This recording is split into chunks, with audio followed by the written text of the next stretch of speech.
जय श्री कृष्ण दोस्तों, कृष्ण विचार में आपका स्वागत है। कहते हैं कि मनुष्य अपने कर्मों का स्वामी स्वयं होता है।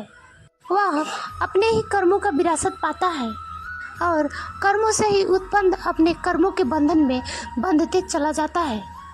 सच यह भी है कि इस दुनिया में दो तरह के इंसान हैं। एक जो यह मानते हैं कि भाग्य वाग्य कुछ नहीं होता और वे कर्म के प्रधानता में ही विश्वास करते हैं। दूसरा वे लोग हैं जो भाग्यवादी हैं, उनको किस्मत कनेक्शन में पूरा भरोसा होता है।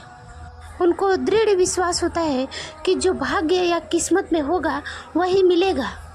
अर्थात इंसान जिंदगी भर कर्म और भाग्य के दो धुरियों में घूमता रहता है और अंततः दुनिया से विदा हुए चला जाता है।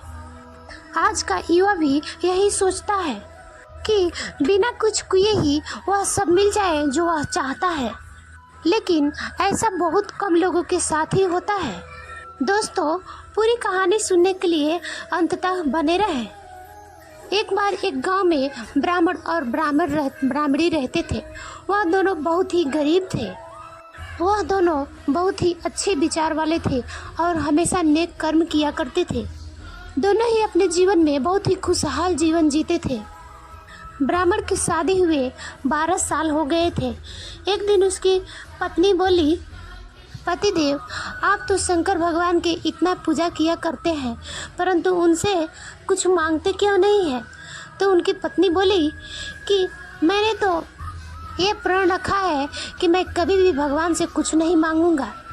तो उनकी पत्नी बोली कि हम लोग सब कुछ तो है हमारे पास, लेकिन एक पुत्र नहीं है। आप क्यों नहीं भगवान से पुत्र की कामना करते हैं? तो ब्राह्मण बोले, हमारे पास सब कुछ तो है, हम कहाँ दुखी हैं।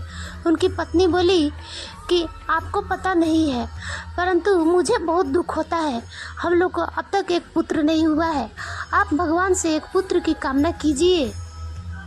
ब्राह्मण बोले, ठीक कहती हो, हम लोग के पास सब कुछ है अपने जीवन यापन करने के लिए, लेकिन एक पुत्र नहीं है। मैं आज भगवान से एक पुत्र की कामना करूँगा। आज अपना प्रण तोड़ दूँगा, क्योंकि तुम बहुत उदास रहती हो पुत्र के लिए। फिर ब्राह्मण देवता उस दिन पूजा करने गए और भगवान शंकर से बोले कि मैं आपका इतना सेवा करता हूँ, अगर मैंने सच्चे दिल से आपकी हमेशा आराधना की हो तो हे प्रभु, मुझे एक पुत्र दीजिए। मैंने आज तक आपसे कुछ नहीं मांगा है। तो उस रात शंकर भगवान ने उसको सपने में आए और बोले कि ब्राह्मण, आपको 7 जन्मों तक कोई पुत्र योग नहीं है, आपका पुत्र नहीं हो सकता है। तो फिर सुबह हुआ और फिर ब्राह्मण देवता पूजा करने मंदिर गए और बोले, हमने आपका जन्मों से लेकर अभी तक हमने आपको इतना सेवा किया है। जब से होश हुआ तब से मैंने आपकी पूजा किया है और मैंने कभी कुछ नहीं मांगा है। आज मैं आपसे मांगा है तो आप पूरा नहीं कर रहे हैं। जब सब चीज़ भाग्य पे ही टिका है तो मनुष्य के कर्मों का क्या होता है? जब सब कुछ भाग्य से ही मिलता है तो मनुष्य देवी देवताओं की पूजा आराधना क्यों करता है? इसका फल का क्या होता है? आपको मुझे पुत्र देना ही होगा। तब उस रात शंकर भगवान उसके सपनों में आए और बोले, ठीक है, मैं तुम्हें पुत्र तो दे दूंगा, लेकिन यह पुत्र सिर्फ 12 बरस तक जीवित रहेगा और मैं अपना तुम्हारे घर में जन्म लूँगा। ठीक ऐसे ही हुआ। उसकी पत्नी गर्भवती हुई और उसके पुत्र का जन्म हुआ और शंकर भगवान मनुष्य के रूप में उनके घर में जन्म लिए। फिर धीरे धीरे वह 12 साल भी बीत गया। सबसे वह कहने लगा कि हमको शंकर भगवान ने पुत्र तो दिया है, पर बोले हैं कि 12 साल तक तुम्हारा पुत्र जीवित रहेगा, तो मैं क्या करूं? बड़े से बड़े विद्वान पंडित के पास गया। सभी ने उनको सलाह दिया कि तुम अच्छे से अच्छे कर्म करो और अपने पुत्र से अच्छे अच्छे कर्म करवाओ और बोलो कि उससे बड़ा जो भी है उन सबका पैर छुए, वह शंकर भगवान नहीं तुम्हारा पुत्र है। पंडित ठीक वैसे ही किया। वह दूर दूर तक उसको यात्रा करवाया और रास्ते में जितने बूढ़े बुजुर्ग बड़े सभी मिले, सबका पैर छुआया। बड़ा यज्ञ किया, गरीबों को खिलाया, ब्राह्मणों को दान दिया और किसी ने सलाह दिया कि उसकी शादी करवा दो, फिर उसकी शादी भी करवा दिया। फिर वह दिन आ गया जब 12 साल हो गया और उसका पुत्र का मृत्यु हो गई। जब उसके पुत्र की मृत्यु हो गई, इधर सारे लोग रो रहे थे, उधर यमराज उसके पुत्र का प्राण लेकर चला गया। उसकी पत्नी अपने पति के शव लेकर गोद में बैठी थी सती होने के लिए। जब ऊपर यमराज लेके गया तो हिसाब हुआ तो देखा कि यह इतना अच्छा कर्म किया है, यह कितनों की रेडी हो गया है, तो फिर इसको वापस इसको भेज दिया जाए। इधर इसके पुत्र को शमशान सजाई जा रही थी, तब तक वह जीवित हो गया। राम राम करते हुए वह उठ गया और सब लोग हैरान हो गए। फिर वह सारी बातें बताया जो ऊपर उसके साथ हुआ था। ब्राह्मण और ब्राह्मणी बहुत ही खुश हुए, उसकी पत्नी भी खुश हुई। फिर देखो दोस्तों, ऐसे ही जब कोई व्यक्ति अच्छा कर्म करता है तो उसके भाग्य से ही बढ़कर मिलता है, क्योंकि भाग्य तो हमारे पिछले जन्मों का कर्मों से ही मिलता है, पर इस जन्म का कर्म अगर अच्छे हो और ज़्यादा हो तो हमको मिलेगा ही मिलेगा। भाग्य तो भाग्य से मिलता है, परंतु कर्म हमेशा मनुष्य के साथ ही रहता है। इसलिए हमेशा अच्छे कर्म करने चाहिए। जैसे उस पंडित का पुत्र ना होने का संभावना भी असंभव में बदल गया, वैसे ही हम सबके जीवन में भी असंभव शब्द संभव में बदल जाएगा जब हम लोग अच्छे कर्म करेंगे। क्या आपने कभी सोचा है कि आपके जीवन में जो कुछ भी होता है वह पहले से ही तय होता है? क्या हमारे कर्मों का कोई मतलब है, या फिर हम सब अपने भाग्य की कठपुतली है? यह एक ऐसा प्रश्न है जिस पर सदियों से दार्शनिकों और धर्मशास्त्रों ने विचार किया है। कर्म हमारे जीवन में एक महत्वपूर्ण भूमिका निभाती है।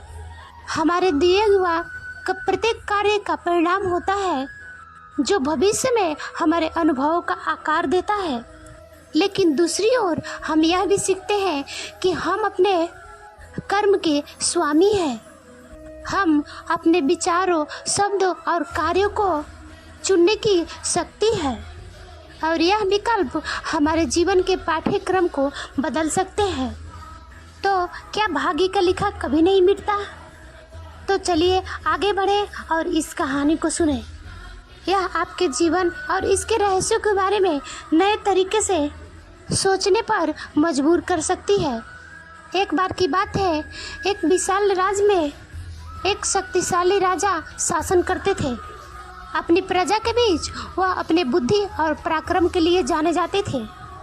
एक दिन राजा को एक सन्यासी के बारे में पता चला जो जंगल में रहते थे और भविष्यवाणी करने में सक्षम थे। राजा जो हमेशा ज्ञान की तलाश में रहते थे, राजा की अपनी मृत्यु के बारे में जानने की इच्छा हुई। तभी एक दिन राजा सन्यासी से मिलने के लिए जंगल गए। घने जंगल में राजा को सन्यासी का आश्रम मिला। सन्यासी ने राजा का स्वागत किया और उन्हें भोजन और आश्रय दिया। रात के समय राजा ने सन्यासी से पूछा कि हे संत, क्या आप मेरा भविष्य बता सकते हैं? सन्यासी ने कहा कि कोई भी निश्चित रूप से नहीं कह सकता कि आगे क्या होगा।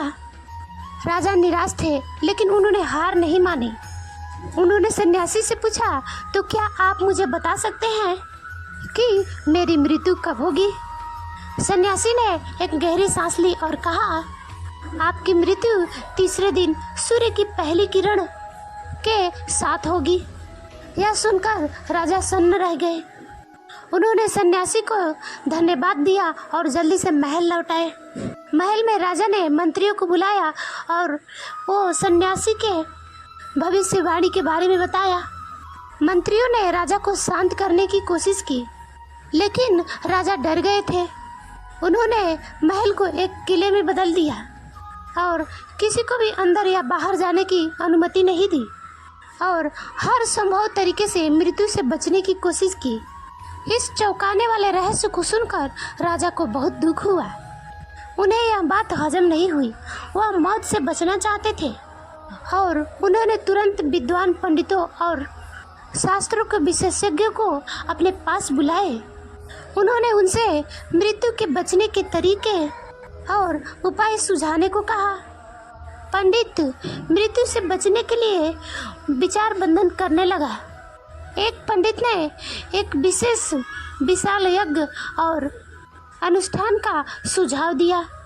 दूसरा पंडित इसका विरोध करेगा और कोई अन्य सुझाव देगा। उस सुझाव को तीसरे पंडित द्वारा विरोध कर दिया जाएगा। इस प्रकार विद्वान पंडितों के बीच तर्क चलता रहा और घड़ी भी चलती रही। वह 3 दिन बीत चुके थे। दुर्भाग्य से राजा के बचने का तरीके पर पंडित एक मत नहीं हो चुके। राजा और तनावग्रस्त हो रहे थे और समाधान पाने के लिए बेचैन हो रहे थे। यह देखकर राजा के दरबार में एक बूढ़ा बुद्धिमान सलाहकार आया और उसके कान में फुसफुसाया कि महाराज, इस पंडितों पर कभी भरोसा मत करना। वे आपके समस्या का समाधान ढूंढने में असमर्थ हैं। यदि आप अपना जान बचाना चाहते हैं तो एक मजबूत रथ लाओ जो सबसे तेज दौड़ सके। उस पर चढ़ो और राजधानी से जितने दूर हो सके उतने दूर निकल जाओ और अपना समय बर्बाद मत करो। भ्रमित राजा के लिए वह सलाह एक अच्छा प्रतीत हुआ। वह अपने राज्य के रथों में से वह अपना सबसे अच्छा रथ लाया और जितनी जल्दी हो सके उस पर सवार हुआ। अपने महल से जितने दूर हो सके उससे बचने के लिए राजा अपने राजधानी से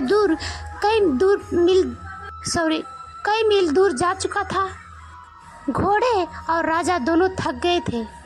उन्होंने रथ रोका और आराम करने के लिए एक घास फूस वाले झोपड़ी में लेट गए। दिन भर की सारी घटनाएं उसके दिमाग में घूमने लगी। उन्हें राहत महसूस हुई कि वो तीसरे दिन की सूर्य की पहली किरण से पहले अपने महल से दूर इतनी दूर यात्रा किए है। उन्हें विश्वास हो गया कि वह ऐसा करके वह मौत को चकमा दे सके। उन्होंने शांति से अपनी आंखें बंद कर ली और जल्द ही झपकी ले ली और अब सूर्योदय होने वाला था और जल्द ही उस जगह पर प्रकाश होने लगा। अचानक राजा की नींद खुल गई। उसी समय मृत्यु का दूत उनके सामने आ खड़ा हुआ। उन्होंने जोर से हंसते हुए कहा, मुझे पता है तुम यहाँ आओगे। मैं इस झोपड़ी के बाहर काफ़ी देर से तुम्हारे आने का इंतज़ार कर रहा था। मैं यह भी सोच रहा था कि क्या किसी भी संयोग से आप इस स्थान पर नहीं पहुँचेंगे। किसी भी तरह आप समय पर आ गए। यमदूत ने राजा को मृत्यु दे दी और अपने साथ ले गए। जो होना होता है वह होकर ही रहता है, चाहे हम कितनी भी सावधानी बरतें और चाहे कितनी भी उपाय कर लें। मुसीबत से बचने का बस एक ही रास्ता है, भगवान के दरबार में जाइए और उन्हें सेवा कीजिए। मृत्यु हो या फिर कोई घटना या तो पहले से तय होती है, चाहे आप कुछ भी कर ले यह तो होती ही है। परंतु अगर भगवान की कृपा होती है तो बड़ी से बड़ी घटना छोटा सा चोट में परिवर्तन हो जाता है। दोस्तों, शायद इसीलिए हमें ईश्वर ने भविष्य जानने की क्षमता नहीं दिया है, ताकि हम अपने जीवन को ज़्यादा बेहतर तरीके से जी सकें। और यही बात उस राजा पर भी लागू होती है। अगर राजा ने सन्यासी से अपने मृत्यु के बारे में ना पूछा होता तो 30 दिन तक महल में रहकर डर डर कर जीने की आवश्यकता नहीं होती और जितने दिन तक रहता ज़्यादा बेहतर दिन जिंदगी जीता। तो दोस्तों, उम्मीद करते हैं आपको ये वीडियो अच्छी लगी है। अगर अच्छी लगी है तो कमेंट करना।